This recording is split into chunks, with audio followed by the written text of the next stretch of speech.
अहिंसा का पाठ पढ़ने वाले लोग अपने ही शरीर के साथ इतनी क्रूर हिंसा कर रहे हैं, यह देखकर मुझे आश्चर्य होता है। जब तुम उपवास की अवस्था में प्रवेश करते हो तो पहले कुछ घंटे कठिन होते हैं।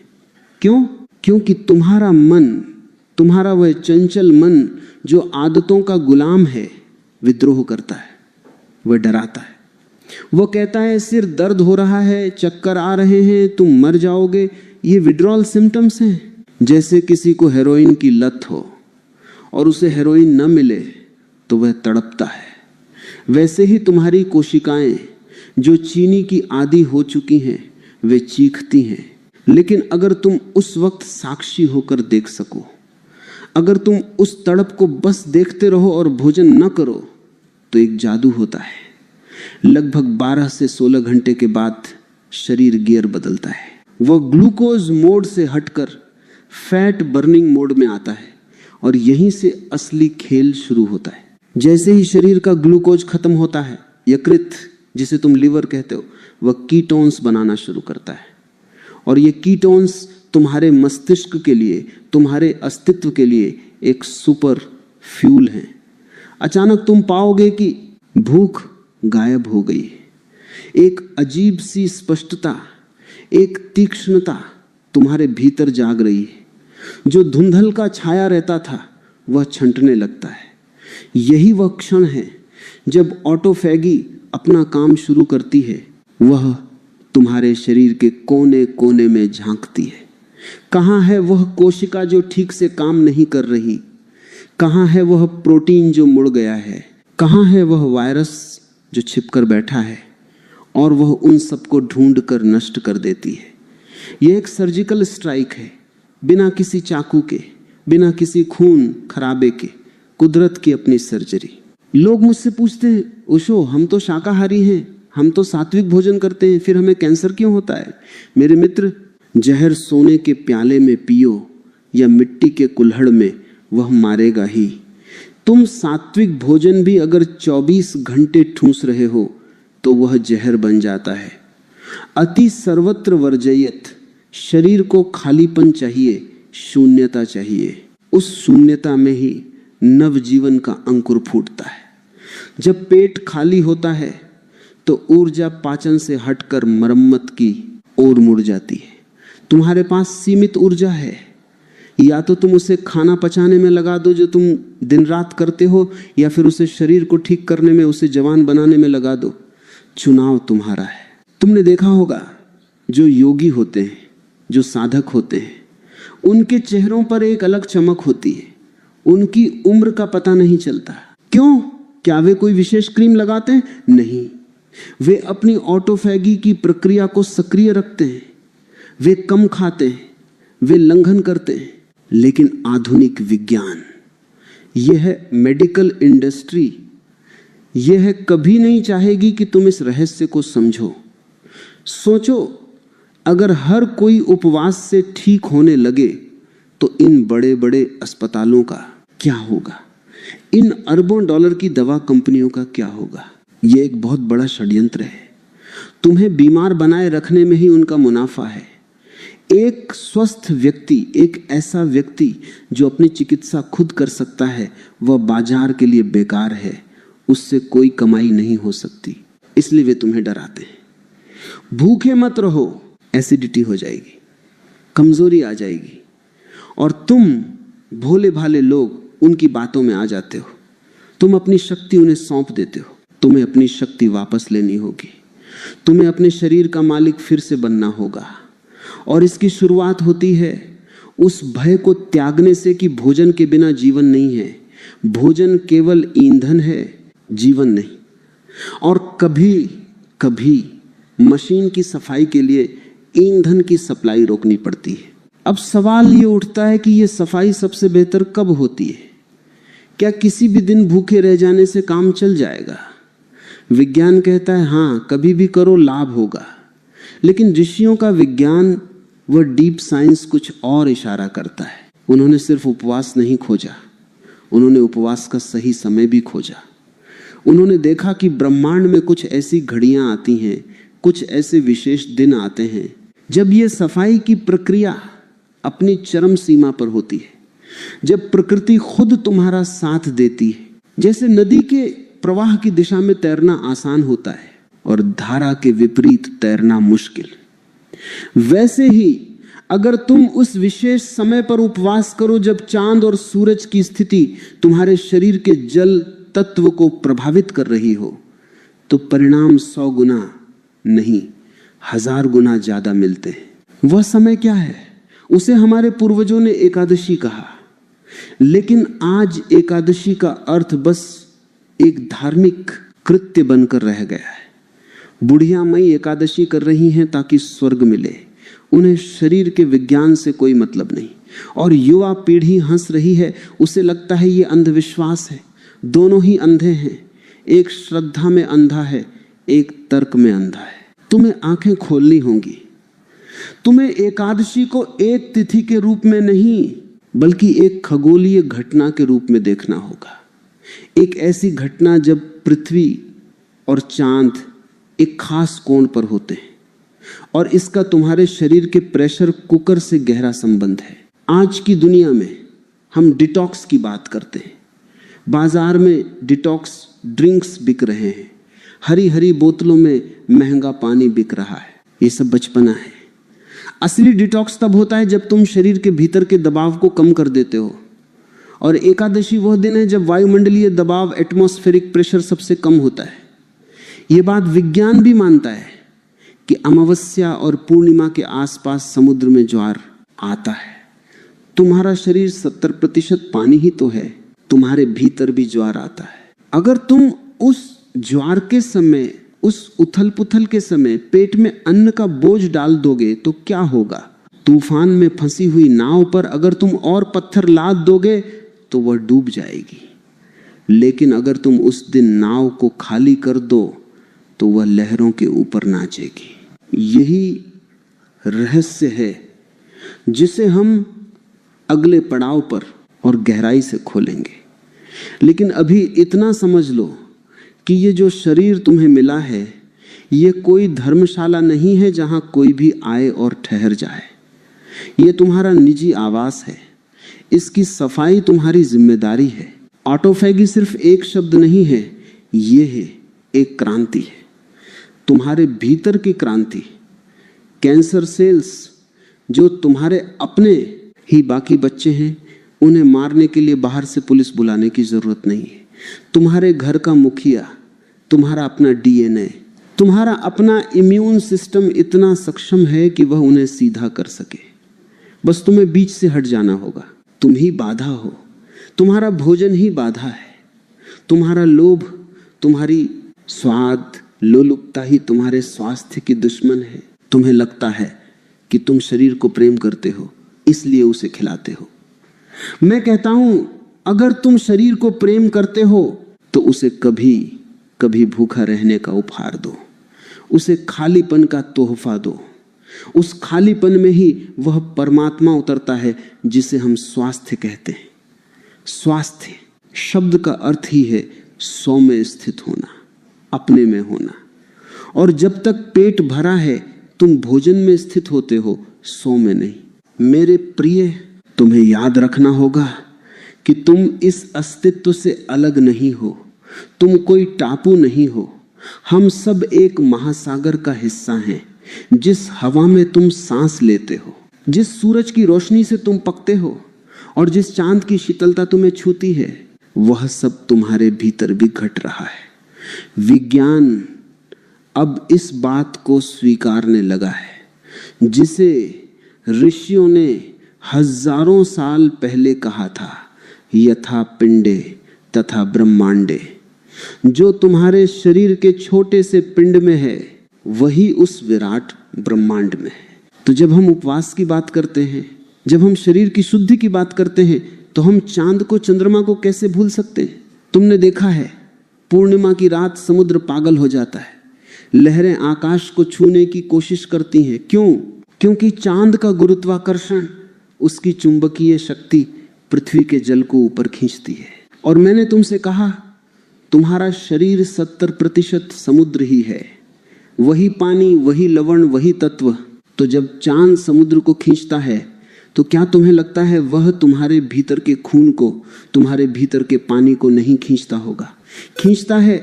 हर 11वें दिन जिसे तुम एकादशी कहते हो और हर पूर्णिमा और अमावस्या को तुम्हारे शरीर के भीतर एक ज्वार आता है, द्रव्य ऊपर की तरफ उठता है। अब इस विज्ञान को बहुत गहराई से समझो। एकादशी के दिन वातावरण का दबाव, जिसे तुम एयर प्रेशर कहते हो, वो बहुत कम होता है।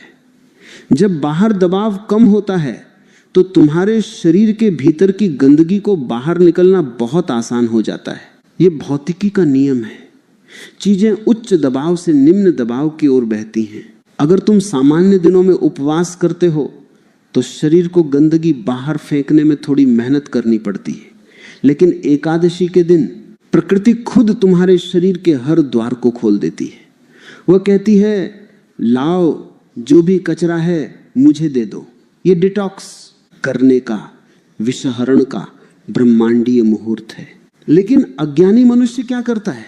ठीक उसी दिन वह पेट भर के खाता है, और न केवल खाता है बल्कि वह ऐसे गरिष्ठ भोजन करता है जो पचने में भारी होते हैं।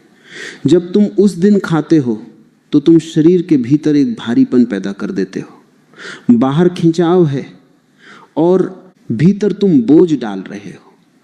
यह संघर्ष पैदा करता है और इसी संघर्ष से तुम्हारी नाड़ियां, तुम्हारी धमनियां कमजोर होती हैं। अगर तुम उस दिन, सिर्फ उस एक दिन या महीने में 2 दिन अपने शरीर को खाली छोड़ दो तो तुम पाओगे कि सफाई की गति 2 गुनी नहीं 10 गुनी हो गई है। इसे ही बुद्धिमानी कहते हैं। हवा के रुख को पहचान कर पाल खोलना। अगर हवा पूरब की चल रही है और तुम पश्चिम जाने की जिद कर रहे हो तो तुम थक जाओगे। प्रकृति के साथ बहना ही स्वास्थ्य है, प्रकृति से लड़ना ही रोग है। और जब तुम इस तरह प्रकृति के साथ एक लय में आ जाते हो, जब तुम उस ऑटोफैगी को सक्रिय कर देते हो, तो एक और चमत्कार होता है। उसका नाम है अपोप्टोसिस। यह शब्द थोड़ा कठिन लग सकता है, लेकिन इसका अर्थ बहुत सुंदर है। इसका अर्थ है गिरती हुई पत्तियां। जैसे पतझड़ में वृक्ष अपनी सूखी, पुरानी और बीमार पत्तियों को खुद ही गिरा देता है ताकि वसंत में नई कोपलें फूट सकें, वैसे ही तुम्हारे शरीर में भी यह क्षमता है। इसे विज्ञान कहता है प्रोग्राम्ड सेल डेथ, यानी कोशिका की मृत्यु का एक तय कार्यक्रम। हर कोशिका के भीतर एक कोड लिखा हुआ है। जब वो कोशिका बूढ़ी हो जाती है, या जब वो बीमार हो जाती है, या जब वो बाकी होकर कैंसर बनने की दिशा में मुड़ जाती है, तो शरीर का सिस्टम उसे आदेश देता है, अब तुम्हारे जाने का वक्त आ गया है, आत्महत्या कर लो, मिट जाओ ताकि शरीर बच सके। स्वस्थ शरीर में यह प्रक्रिया हर पल चलती रहती है। हर दिन तुम्हारे भीतर करोड़ों कोशिकाएं मरती हैं और नई पैदा होती हैं। लेकिन जब तुम लगातार खाते रहते हो, जब इंसुलिन की बाढ़ तुम्हारे खून में बहती रहती है, तो ये सिग्नल, ये आदेश उन बीमार कोशिकाओं तक नहीं पहुंच पाता। वे बहरी हो जाती हैं, वे मरने से इनकार कर देती हैं, वे शरीर के भीतर ही जमकर बैठ जाती हैं और अपनी कॉलोनियां बनाने लगती हैं। इसी को तुम ट्यूमर कहते हो। उपवास, और विशेषकर वह उपवास जो सही समय पर किया गया हो, उस संचार व्यवस्था को, उस कम्युनिकेशन लाइन को फिर से चालू कर देता है। जैसे ही तुम खाना बंद करते हो, शरीर की खुफिया पुलिस सक्रिय हो जाती है। वह उन बागी कोशिकाओं के पास जाती है और कहती है, तुम्हारा समय समाप्त हुआ। और क्योंकि उस वक्त शरीर को ऊर्जा की जरूरत होती है और बाहर से खाना नहीं आ रहा होता, तो शरीर उन कैंसर सेल्स को तोड़कर, उन्हें जलाकर उनसे ऊर्जा ले लेता है। तुम समझ रहे हो? जिसे तुम बीमारी कहते हो, वह असल में शरीर का एक अवरोध है और उपवास उस अवरोध को हटाने का हथौड़ा है। लेकिन यहाँ एक बहुत बड़ी सावधानी की जरूरत है। आज की दुनिया में उपवास के नाम पर जो पाखंड चल रहा है वह खतरनाक है। लोग कहते हैं आज हमारा उपवास है, और वे क्या खा रहे हैं? वे साबूदाने की खिचड़ी खा रहे हैं, वे आलू तलकर खा रहे हैं, वे मीठे फल खा रहे हैं, वे दूध और मलाई पी रहे हैं। मैं तुमसे कहता हूं, ये उपवास नहीं है, ये तो सामान्य दिनों से भी ज्यादा खतरनाक है। साबूदाना और आलू ये शुद्ध कार्बोहाइड्रेट है, शुद्ध स्टार्च है, ये चीनी है। तुमने केवल अनाज छोड़ा, लेकिन तुमने चीनी नहीं छोड़ी, बल्कि उपवास के नाम पर तुम और ज्यादा चीनी खा रहे हो। इससे तुम्हारा इंसुलिन कम नहीं होता, वह और ऊपर भागता है। शरीर को धोखा मत दो। तुम परमात्मा को धोखा दे सकते हो, वह बहुत दयालु है, माफ कर देगा। लेकिन शरीर के नियम निष्ठुर हैं, वह माफ नहीं करता। अगर तुमने फलाहार के नाम पर मीठे फलों का ढेर लगा लिया, तो ऑटोफैगी कभी शुरू नहीं होगी, क्योंकि शरीर को चीनी मिल रही है। उसे कचरा खाने की क्या जरूरत है? उसे तो आसान खाना मिल रहा है, फ्रुक्टोज। असली उपवास, जिसे हमारे ऋषियों ने लंघन कहा, उसका अर्थ है उल्लंघन करना, अपनी आदतों का उल्लंघन, भोजन का पूर्ण त्याग। सबसे उत्तम है जल उपवास, केवल पानी। और अगर तुम में सामर्थ्य हो तो निर्जला बिना पानी के। लेकिन निर्जला हर किसी के बस की बात नहीं, और बिना तैयारी के उसे करना मूर्खता होगी। तो तुम जल के साथ शुरू करो, पानी पीते रहो, ताकि जो गंदगी, जो टॉक्सिन्स तुम्हारी कोशिकाओं से निकल रहे हैं, वे पानी के रास्ते, पेशाब के रास्ते बाहर निकल जाएं। जब तुम ऐसा करोगे तो एक बात के लिए तैयार रहना, इसे हम कहते हैं हीलिंग क्राइसिस, उपचार का संकट।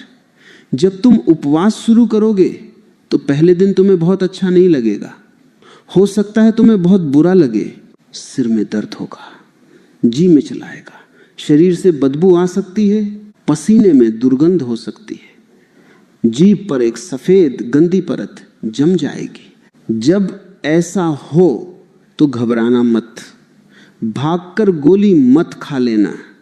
यह है शुभ संकेत है, यह है खबर है कि सफाई शुरू हो गई।